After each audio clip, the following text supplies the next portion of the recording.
Hey everyone, thanks so much for watching episode 7 of Razor Tongue.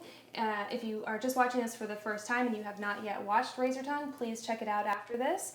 I'm Natalie Heltzel, I'm the director of episodes 1 and 5, and I'm joined by Rain Valdez. If you want to introduce yourself. Hello. Hi, I'm Rain Valdez. I play Belle Jonas, and I created the show. I wrote it and show ran it.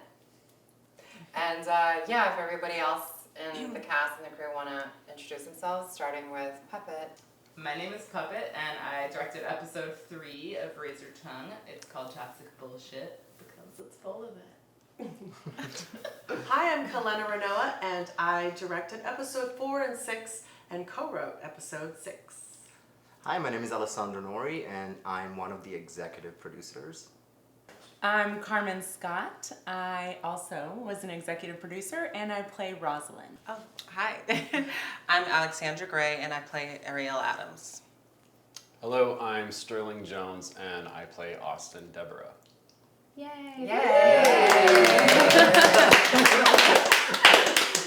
We did it. All right, so Rain, why don't you tell me what is Razor Tongue and what inspired you to create this? Razor Tongue is a web series that's about it's sort of a spoof on call-out culture, but also it's about self-love and finding your voice. And Belle, the character I play, kind of goes through a journey of finding herself in these situations where she's up against microaggression and a little bit of discrimination, and she finds strength and actually stands up for herself. And she, at the end of it, finds herself in a crossfire of consequences when she's antagonized publicly by Ariel Adams, played by Alexandra Grey, into calling out someone she just fell in love with. Gotcha.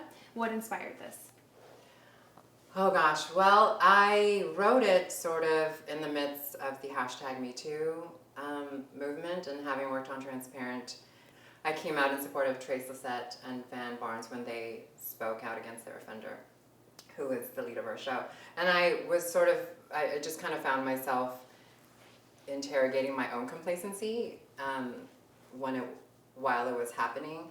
So this show just kind of allowed me to address some of the microaggressions and the harassment that I faced as a woman in Hollywood and as an Asian American trans woman in Hollywood.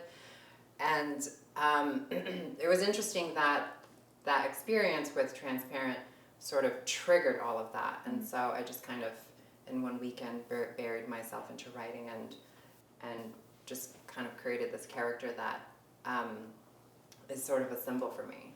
Nice. For the rest of the cast, Alexandra, Sterling, Carmen, can you tell me about your character that you play? Let's start with you, Alexandra. Okay, well, I play Ariel, and wow, who's Ariel? She's messy. No, but she is the host of a podcast series that she has called Razor Tongue. And it's really a no bullshit, podcast, right? She says it how she is. She kind of reminds me a lot of like a Wendy Williams / Oprah, with a little more sophistication. But yeah, I think how she plays into this story is, kind of just, without giving it away. I mean, I'm sure they will see it by this point. She's kind of like an antagonist. She's an antagonist, right? And she sort of, is bringing. She likes to push buttons, I feel like. Yeah. Well, you wrote it. Yeah. So you would know. I think it's important for you to tell. You played her the way you played her. Well, and I think you added so much more than what I wrote, though, and so I think that's where, where collaboration comes into play, because there were choices that you made that wasn't in the writing. Thank you. Yeah, no, and the writing was phenomenal. I think it was the first time that, and I've done lots and lots of TV work, but I think it was the first time, for one, that I didn't play a trans character, and also just I got to be a normal person, right? Working a regular job, and, well, not regular, but a messy job, but I got to work a job, and you know what I mean? I got to just exist in this world. And so I loved that, and so that was great. I got to kind of just bring that to Ariel. I like that. Yeah, Sterling? Well, I play Austin, and I think he, again, Rain wrote it, so. But I think he's a normal cisgender male living in today's society, and he's kind of not yet at the stage of wokeness that I am, and so I had a lot of problems with the character because I hated him. There was nothing I liked about him. The only thing I did like about him was there was some humor in there that Rain wrote, and I was like, oh cool, yeah, I get to be humorous. But everything else that she carved out for him was a little like, ew, God, I hate this guy. So, but we had an acting teacher when Rain and I started out to always try that would teach us to justify their means, even if you hate the character. And so that's what I started the process of trying to figure out why he was so douchey and so unwoke and out of touch, and why he would call a girl a bitch and stuff like that, because it was hard to shoot that even. Yeah, because you guys are close outside of it. Yes, we're close. You I mean, obviously we never played seen everything, so it wasn't, Yeah. I didn't have a problem with that. It was more of just like, in today's time, in such a sensitive area, like I struggled as an artist to even just like bring that work into the world, when really it's like that's the opposite of what we should be doing right now.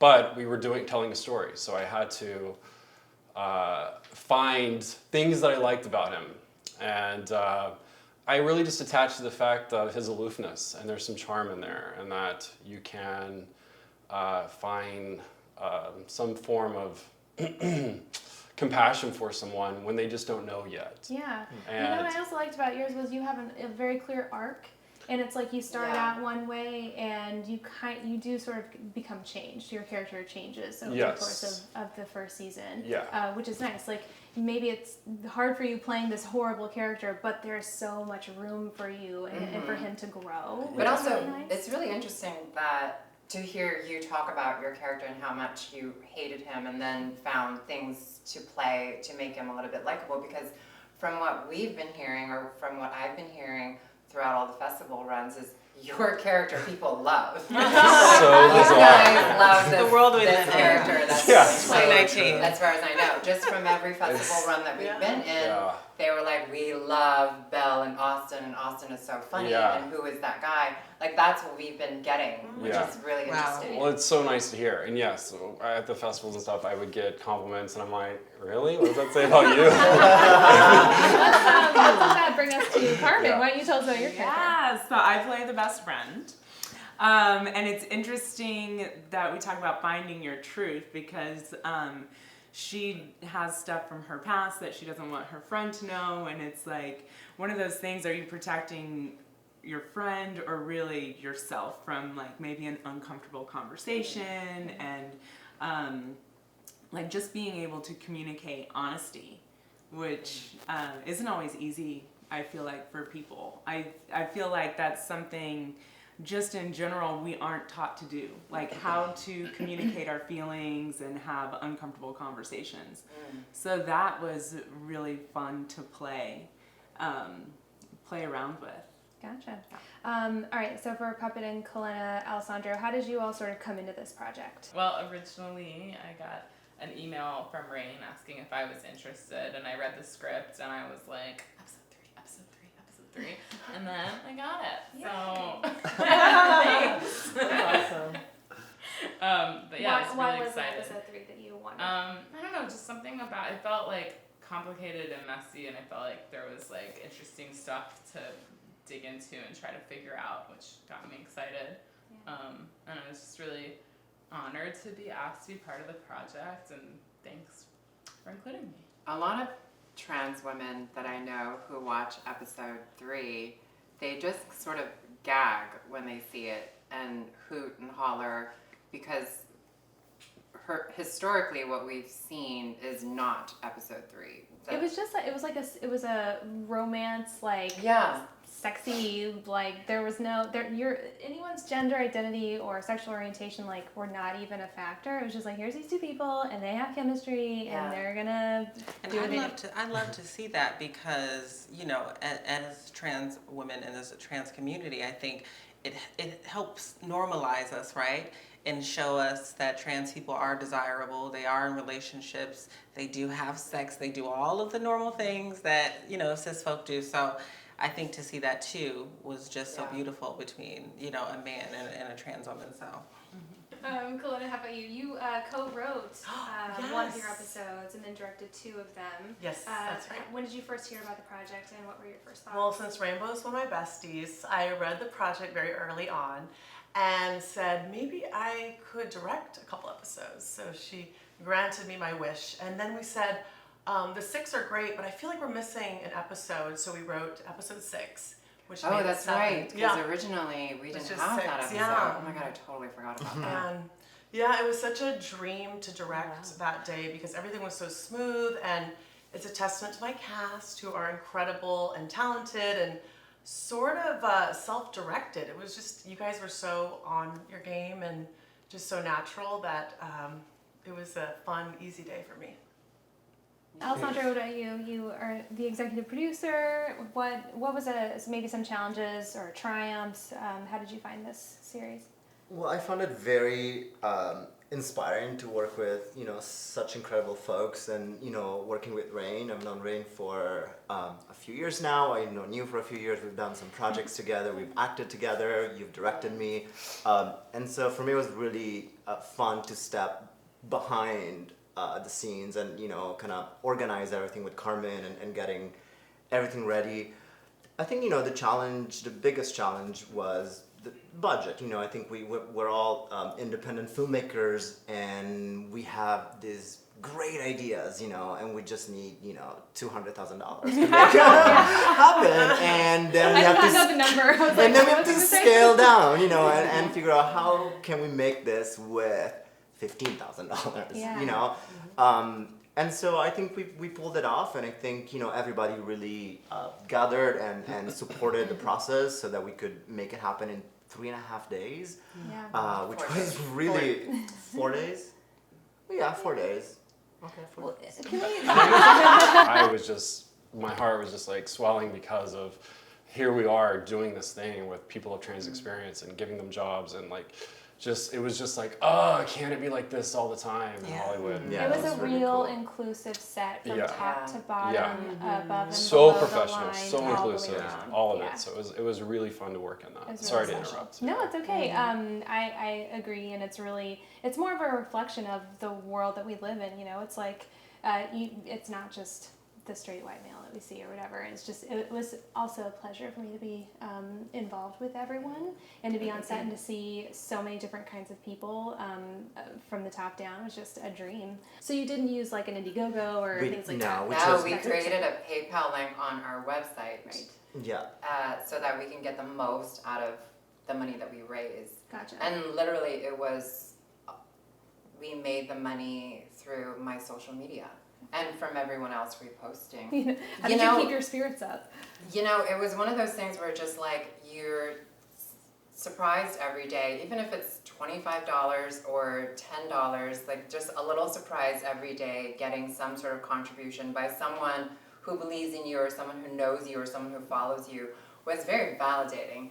And it just kind of gave me that little bit of a nudge to just put an Insta story and talk about the crowdfunding a little bit more, or email more people about what we were doing and who was involved. And I think that was a key thing too. I think we were so specific about what this show was about and who was going to be involved that it was quite clear and evident to everyone who was contributing what they were a part of. Why do you think that? Why do you think people did respond? Because to raise $15,000 on your own with no other platform or anything, just organically, why do you think people responded to this project enough to give their own money that they worked for to us to make Honestly, this? I just think that people are really hungry for this kind of content. Yeah. I think that our community is hungry for representation, and I think people who know my work on Transparent and my work on Lopez and Ryan's especially.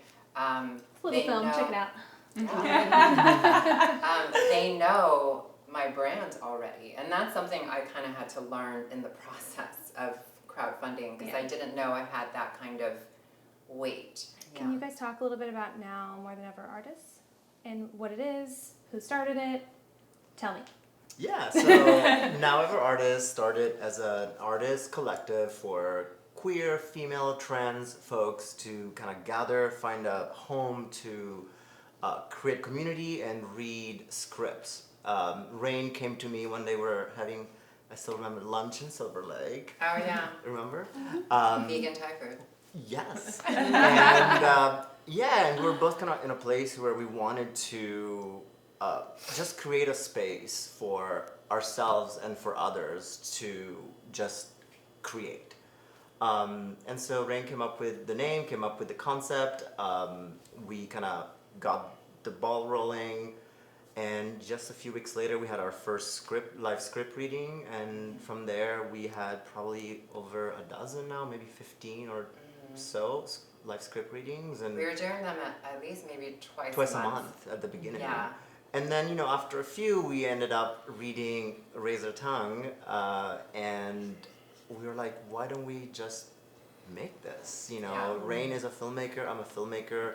A lot of the folks involved are artists who are very capable, and so we just decided to make it happen. I just want to go through, maybe everyone can say their favorite moment, scene, episode. What's like your standout moment from this project? It can be anywhere from getting the script, something behind the scenes, to something you saw on the screen. Just a favorite moment. We keep starting with Puppet. We can start with, how about I start this time? Okay. I don't know why, but I love when Belle puts the joint in Austin's hand. I don't know why. Every audience time. loved that too. Yeah, it's just so It burnt. It burnt really He bad. has a scar. I'm Yeah. sorry. It's my favorite part though. So. It was like, I thought worth we it. were gonna do something like a little more like Hollywood cheated or something, but it was like, okay, that's it's real. actually burning. Yeah. Well, I'm sorry that burned. Anything But it for turned the out art. great. Yes, yes. I love that the best friend relationship between Belle and Rosalind, the transness never comes, it's never brought up. And I really think that like when women stand up for other women and just look, women of all kinds, it's so powerful. And just sitting here, I was like, oh wow, that's really cool. Yeah. So I love that, but just the whole process was amazing. So it's really hard to pick.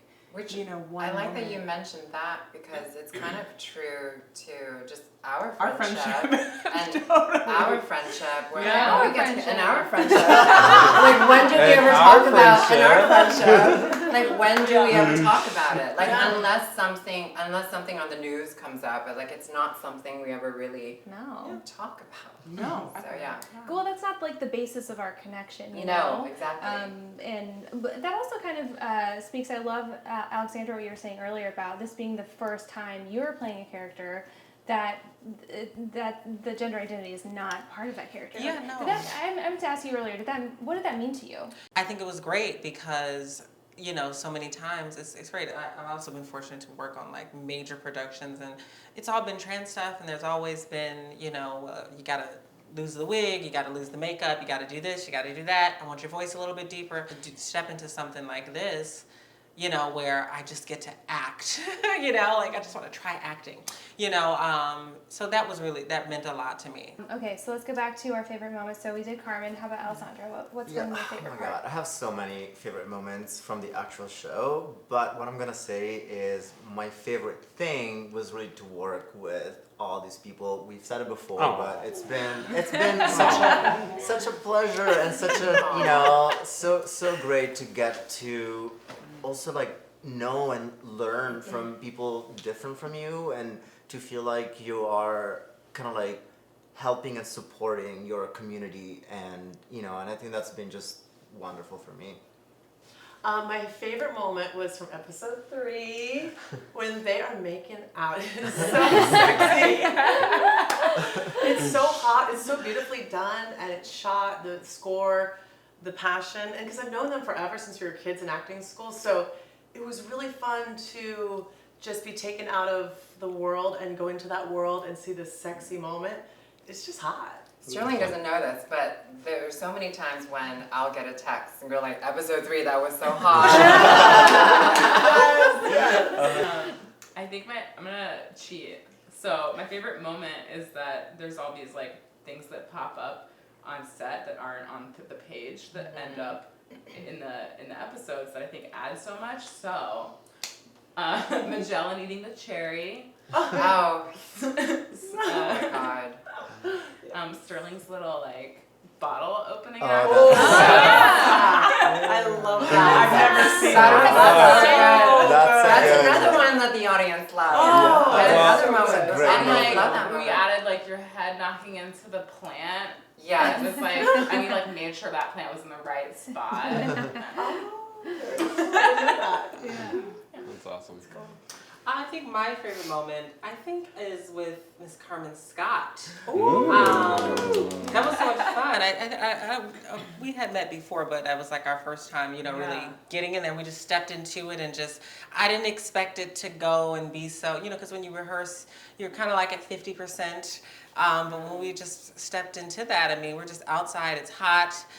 We're sweating, and literally we are just at each other's throats doing all this walking around and hair flipping. It was so Tyler Perry, Dia soap opera, but it was so good. And I think one other moment was, like the first episode to me, it's just such a big standout moment. Like it just really brings the show to a good start. You know what I mean? Just with the whole date and how it goes wrong immediately. So that was maybe my favorite episode too. Who's directed by Thank you. Yeah, I love the humor in the first episode. Yeah. Honestly.